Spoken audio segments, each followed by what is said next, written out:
Mesdames, Messieurs, bonsoir. C'est depuis Jeddah en Arabie Saoudite qu'on tourne la page de l'échange houleux entre Zelensky et Donald Trump il y a 10 jours à la Maison-Blanche.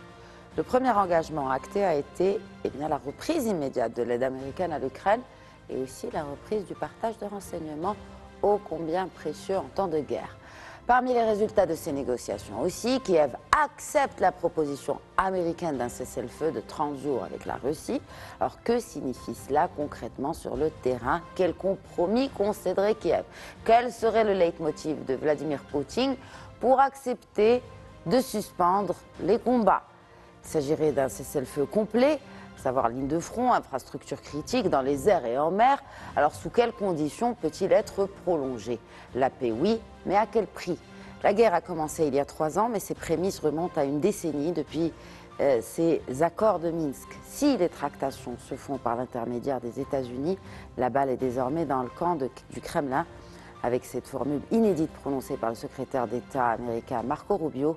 L'Ukraine a fait un pas, nous espérons que la Russie en fera un à son tour. Fin de citation. Et alors qu'on observe un sursaut européen, en tout cas pour un regain de souveraineté militaire, qui, pour définir et mettre en œuvre les garanties de sécurité à ce fameux cessez-le-feu?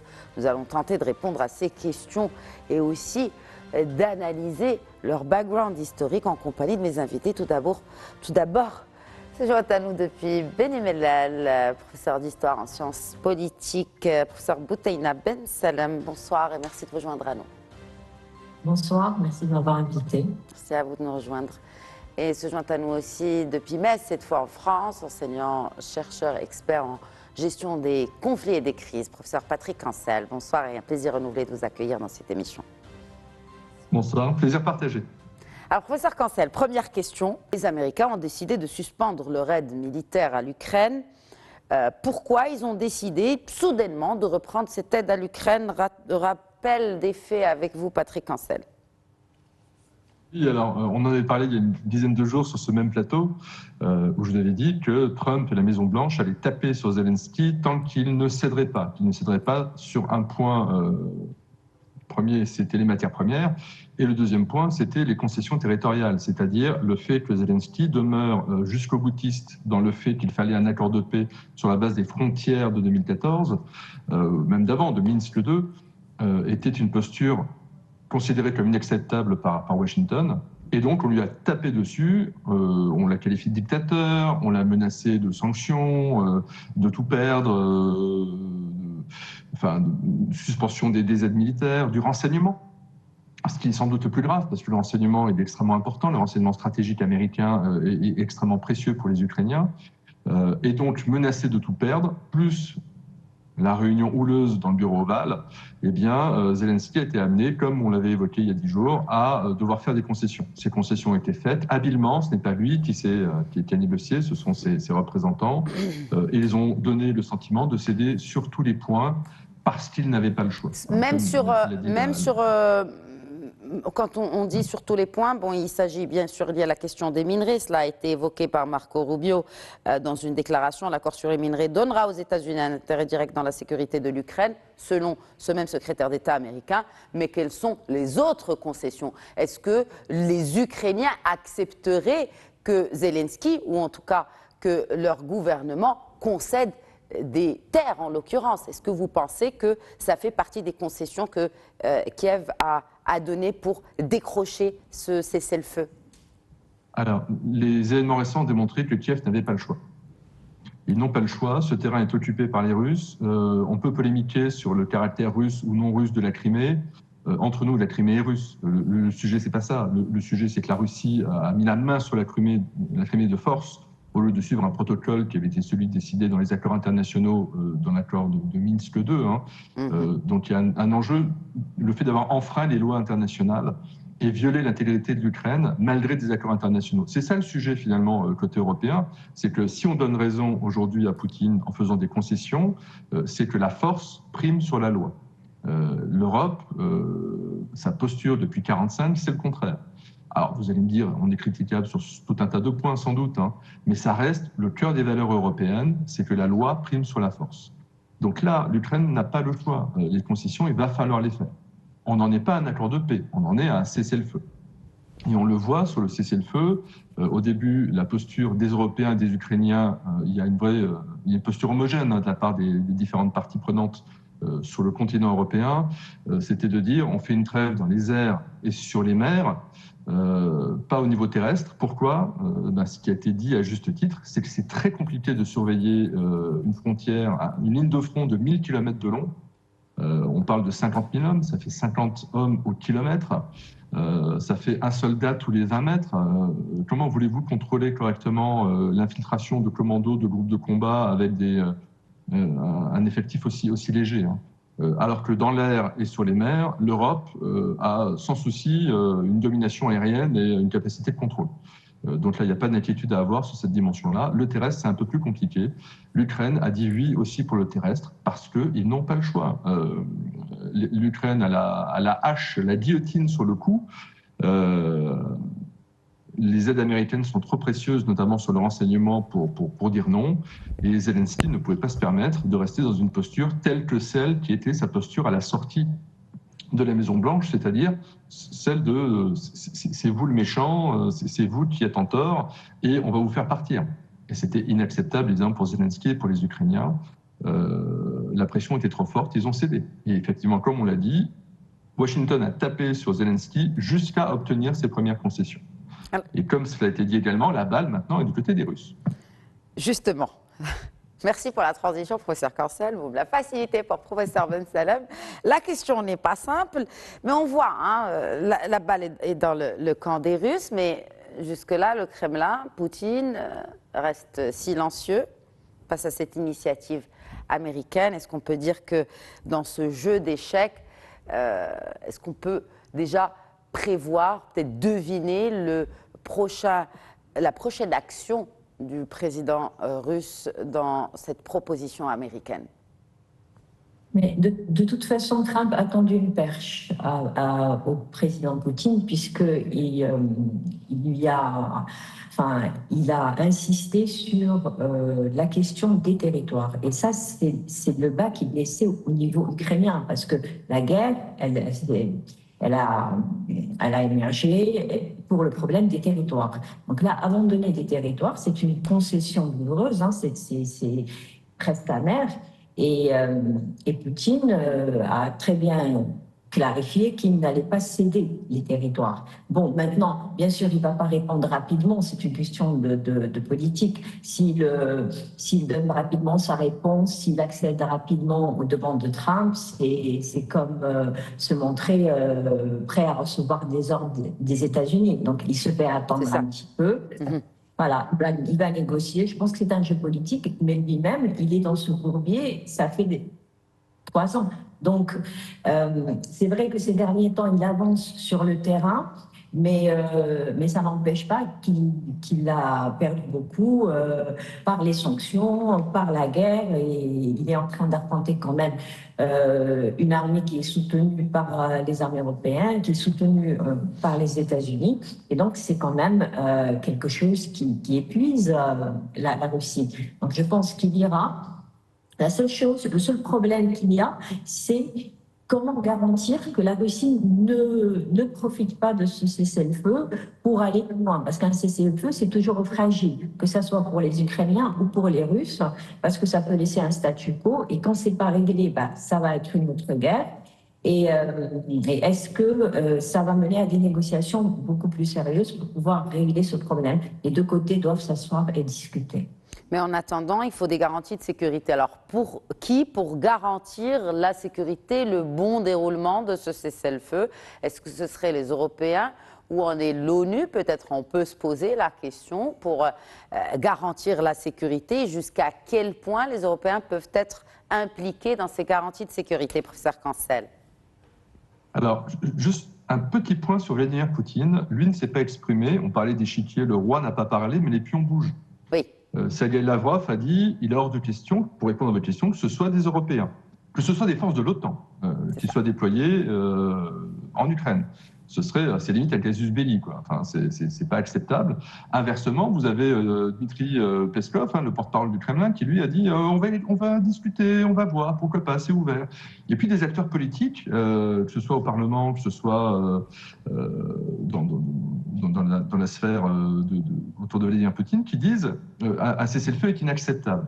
Donc on a plusieurs sons de cloche contradictoires et la Russie avance souvent comme ça pour tâter le terrain, voir un petit peu comment réagit l'opinion internationale, comment réagissent les partenaires de la Russie, comment réagissent les gens d'en face, de façon à pouvoir positionner au mieux sa stratégie. Et donc pour répondre à votre question de qui doit maintenir le cessez-le-feu et l'observer, effectivement, Poutine a une carte à jouer en disant « mais je suis d'accord si ce sont des casques bleus russes, par exemple ». Je vous rappelle que c'est le cas en Abkhazie. C'était le cas en Abkhazie, entre la Géorgie et l'Abkhazie. Donc, ça ne serait pas la première fois qu'on aurait des casques bleus russes, alors que les Russes sont quelque part co-belligérants. Pas autant qu'en Ukraine, en Abkhazie. Ça peut être effectivement des casques bleus d'un autre État, mais qui? La Corée du Nord, la Venezuela, la Chine. Ce serait assez étonnant, mais ça serait dystopique. Et en même temps, je serais chinois, je me dirais, tiens, pourquoi pas, ça peut être intéressant. C'est en même temps piégeux, parce qu'il faut avoir en tête que ce cessez-le-feu n'est pas la fin des combats. On l'avait évoqué en conclusion du dernier plateau, c'est qu'en fait, on va passer d'un mode cessez-le-feu à un mode où finalement, c'est la guerre hybride qui va prendre massivement le relais, qui est déjà à l'œuvre, largement. Mais là, on va pouvoir se lâcher sur la guerre hybride, c'est-à-dire déstabilisation, terrorisme, attentats ciblés, assassinats ciblés, troubles à l'ordre civil, manifestations de populations chauffées à blanc par la désinformation dans les pays occidentaux, dans les pays européens. Là, pour le coup, ils vont pouvoir s'en donner à cœur joie. Donc, où qu'on aille, c'est pas très positif. Bon, c'est pas très rassurant.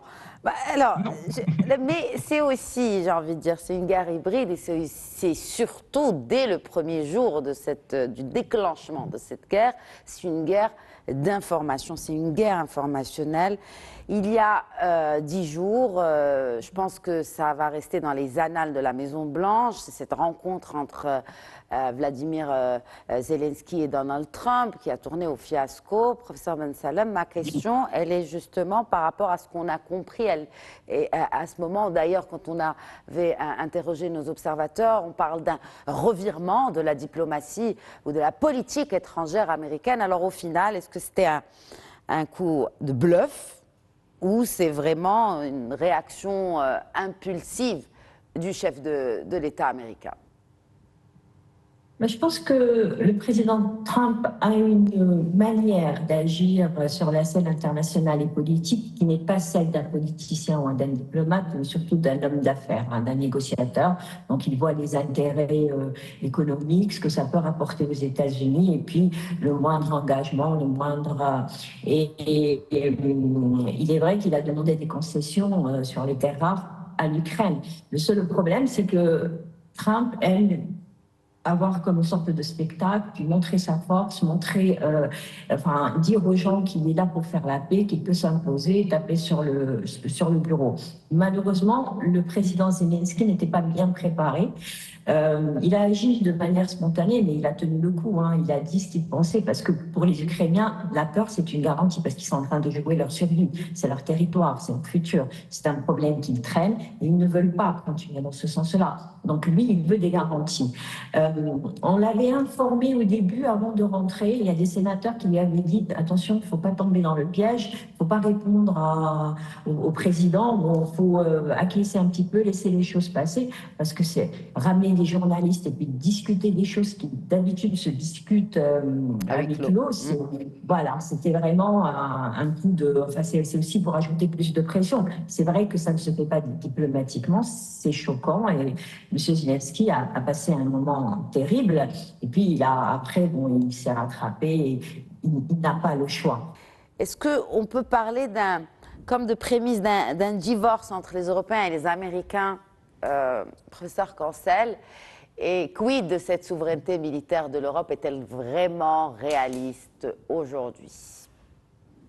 Alors, il n'y a pas eu que la Maison-Blanche, il y a eu le discours de Munich de J.D. Vance avant, et donc une posture de Washington depuis plusieurs semaines déjà qui est extrêmement inquiétante et qui montre que l'Alliance n'est pas n'est pas quelque chose d'unilatéral, entre guillemets. Les Américains exigent à la fois un effort des Européens, mais également n'ont pas envie de voir les Européens pouvoir s'exprimer de manière autonome. À l'école de guerre économique Campus de Rabat, on enseigne les rapports de force. Et la façon de les décrypter, on est dans un rapport de force multi-acteurs. C'est ça qui est finalement déstabilisant, c'est qu'il y a un rapport de force États-Unis-Europe, États-Unis-Russie, États-Unis-Ukraine, États-Unis-Chine, et on est dans cette multilatéralité de rapports de force qui nous trouble énormément. La seule réponse pour l'Europe, on est une puissance, et c'est terrible à dire quelque part, on est une puissance si on est capable de l'exercer. On n'est pas une puissance parce que l'on est, mais parce qu'on en fait. On peut faire des choses pas terribles, aller envahir le pays d'à côté, on peut faire des choses beaucoup plus positives, développement, environnement, etc. Mais pour ça, il faut pouvoir s'assumer dans ces postures. L'Europe, aujourd'hui, s'est reposée sur l'Alliance Atlantique. C'est un fait. La France a fait l'effort entre la dissuasion nucléaire et les forces conventionnelles. Elle a continué à faire des efforts malgré des coupes budgétaires qui ont été drastiques, il ne faut pas l'oublier, depuis les dividendes de la paix de notre ancien Premier ministre Laurent Fabius, qui présentait la guerre froide comme une ère nouvelle, où finalement la défense ne servait plus à rien.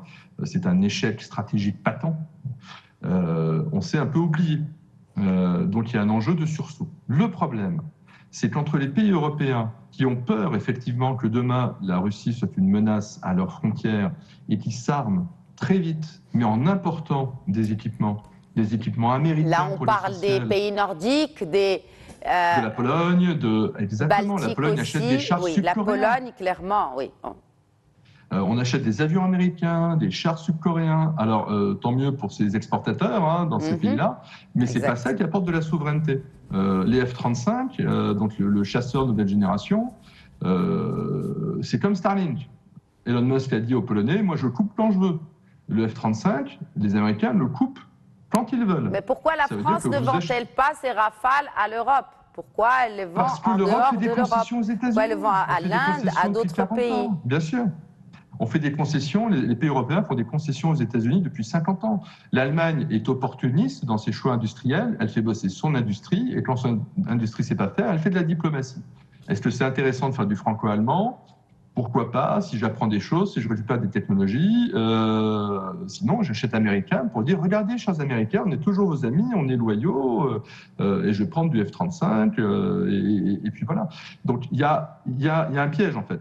Les pays qui ont peur, là, maintenant, vont acheter non européens, et les pays qui ont moins peur vont se dire, tout ça, c'est un mauvais moment à passer. Dans un an, on sera passé à autre chose, commencer à mettre des budgets très conséquents dans des programmes d'équipement, pour acheter des produits franco, italo, hispano, je ne sais pas quoi. Est-ce que ce n'est pas des dépenses vaines? Est-ce que je vais simplement pas rouler des mécaniques pendant un an, dire oui, je suis d'accord avec vous, et puis dans un an, on va passer à autre chose? Et donc, est-ce qu'on est en 1938? C'est ça la question. Comment voulez-vous le savoir? On ne le saura que si on arrive en 1940. Et beaucoup de pays européens sont face à des dilemmes budgétaires et se disent, mon Dieu, commencer à mettre beaucoup d'argent dans la défense, est-ce que le jeu en vaut vraiment la chandelle? Est-ce que ce n'est pas un jeu d'acteurs de Washington? Où est-ce qu'on en est réellement? Et donc, il y a quand même un doute stratégique largement entretenu par les Américains qui sont ravis d'exporter du matériel d'armement en Europe et largement entretenu par la Russie qui se présente et qui touche une partie de l'opinion européenne, qui se présente comme un acteur de la paix. C'est moi le gentil. Ce qui est quand même assez paradoxal et assez surprenant. Je connais des gens tout à fait. Mais surtout quand c'est un Donald Trump qui dit que. Et surtout quand c'est confirmé par un certain Donald Trump qui dit que de toute façon, ce n'est pas la Russie qui a commencé, c'est l'Ukraine et l'OTAN qui ont commencé. Alors, ce n'est pas complètement faux. C'est qu'en fait, en 2014, là, l'Ukraine était un pion et on a un rapport de force entre deux acteurs, les Russes et les Américains, qui se battent par de la guerre hybride pour que l'Ukraine, rentre dans la sphère d'influence de l'un ou de l'autre. C'est à couteau tiré et on se tape dessus en dessous des radars de l'engagement militaire. Et donc là, pour le coup, les Américains sont à la manœuvre et les Russes sont à la manœuvre. Et là, dos à dos, balle au centre, les deux sont responsables. Sauf que la Russie n'a pas réussi à refaire basculer l'Ukraine dans sa sphère d'influence. Il y a eu Euromaïdan, il y a eu tout ça, les accords de Minsk, l'échec stratégique de la Russie, parce que pour moi c'est un échec stratégique, c'est le fait que la Russie ait envahi l'Ukraine militairement. Ils ont cru faire une opération de police comme ils l'ont fait au Kazakhstan 2 mois avant, en début 2022, et ils étaient persuadés que ce serait une opération de police pour aller remettre de l'ordre en Ukraine. Ça n'a pas été le cas, ça a été un échec et le début de l'engagement, on en est à 3 années. Donc il y a un rapport de force qui existe depuis plus de 10 ans entre les deux blocs, sauf que là, Trump, il change la donne et il veut rabattre les cartes. Mais l'enjeu pour Trump, je pense que ça reste ça, c'est arracher la Russie de la sphère d'influence chinoise. Je ne suis pas sûr que ça fonctionne très bien, parce qu'à la fois, la Russie, c'est pas l'Ukraine, on est à une taille au-dessus. C'est Vladimir Poutine, c'est donc voilà, on est une catégorie un peu plus balèze, on va dire. Et puis la Chine a son mot à dire. Oui, mais on l'a vu aussi. Il s'agit aussi de la posture, de la position chinoise dans ce conflit qui est restée très prudente. On l'a vu. Et à Poutine de proposer à son homologue américain, eh bien aussi des terres rares, aussi de vouloir peut-être proposer des territoires russes à des entreprises américaines et, coïncidence, ces territoires jouxtent la frontière chinoise. Mais est-ce qu'on peut dire, professeur Ben Salem, que l'OTAN s'éloigne de l'Ukraine aujourd'hui? Je pense que l'OTAN lui-même, il est dans une situation difficile parce que il est face à la Russie qu'il considère comme une menace. Et pourtant, la Russie aussi, elle a réagi parce qu'elle a vu que l'OTAN se rapprochait de ses frontières. Et donc, il y a une méfiance entre les deux. Par contre, il y a un acteur dont on ne parle pas beaucoup et qui peut jouer un grand rôle, qui est assez intéressant, c'est la Turquie, parce que c'est le seul acteur de l'OTAN qui a quand même gardé de bonnes relations avec les Russes et les Ukrainiens, et il arrive à collaborer avec les deux. Bon, il y a des sceptiques qui ne veulent pas que la Russie joue ce rôle, que la Turquie, joue ce rôle-là, mais il est vrai que l'OTAN, il est face à un moment où lui-même doit revoir sa stratégie. Il y a beaucoup de pays sceptiques qui n'étaient pas dans l'OTAN et qui l'ont rejoint parce qu'ils ont quand même senti la menace russe. Mais l'OTAN aussi compte beaucoup sur les États-Unis, et ça aussi, c'est un point de faiblesse qui doit revoir aussi. Dernière question à vous, mes chers professeurs. 30 chefs d'état-major réunis à Paris pour discuter des garanties de sécurité. La question est très simple. La proposition de cessez-le-feu a-t-elle une réelle chance d'aboutir? Je commencerai par vous, professeur Cancel. Alors, c'est un pari que de vous répondre. Je serais Poutine, je dirais oui, en faisant traîner les choses, en négociant, parce qu'il y a cette fenêtre de tir qu'on évoquait tout à l'heure et qui me permet ensuite d'agir par d'autres moyens que le moyen militaire. Je suis aussi essoufflé que les Ukrainiens. Bien sûr, je grignote encore des bouts de territoire, mais c'est quand même un peu difficile. Donc une pause militaire, c'est quand même pas idiot. Je me réarme, je produis, et je pourrais toujours revenir à la phase militaire si le cessez-le-feu ne fonctionne pas ou si je n'ai plus envie de le préserver. Donc j'ai plutôt intérêt à dire oui. Maintenant, c'est clair que si la réponse était non, qu'est-ce que ça m'apporterait? Ça me renforcerait sans doute au niveau national, je suis en position de fermeté. Est-ce que l'OTAN déploierait davantage de moyens? Est-ce que l'aide américaine serait supérieure à ce qu'elle est aujourd'hui? J'en suis pas convaincu. Et donc, il faut voir si la balance penche davantage du oui que du non. Je pense qu'il y a une opportunité politico-stratégique, diplomatico-stratégique d'aller vers le oui. Il y a quand même des acteurs qui sont très hostiles en interne. Est-ce que ça peut pas être un facteur de dissension? Si je donne le sentiment, et ça a été évoqué par ma consoeur tout à l'heure, si je donne un sentiment de faiblesse en faisant des concessions.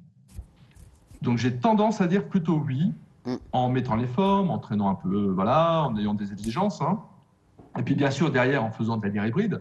Donc j'ai tendance à pencher pour le oui. Professeur Ben Salem, même question. Je rejoins parfaitement mon collègue sur ce qu'il a dit, hein. Je pense que c'est une occasion pour les deux, c'est une opportunité. Est-ce qu'elle sera juste? Ça m'étonnerait. Il va y avoir des concessions. Par contre, la seule chose, moi, qui m'inquiète un petit peu, c'est peut-être que ça créera un précédent et que ce précédent-là, il peut se rejouer en Asie. Voilà. Mais sinon, je pense que c'est une opportunité. Vous faites allusion Bon. à Taïwan avec la Chine? Oui, je fais allusion à l'instant. Ouais.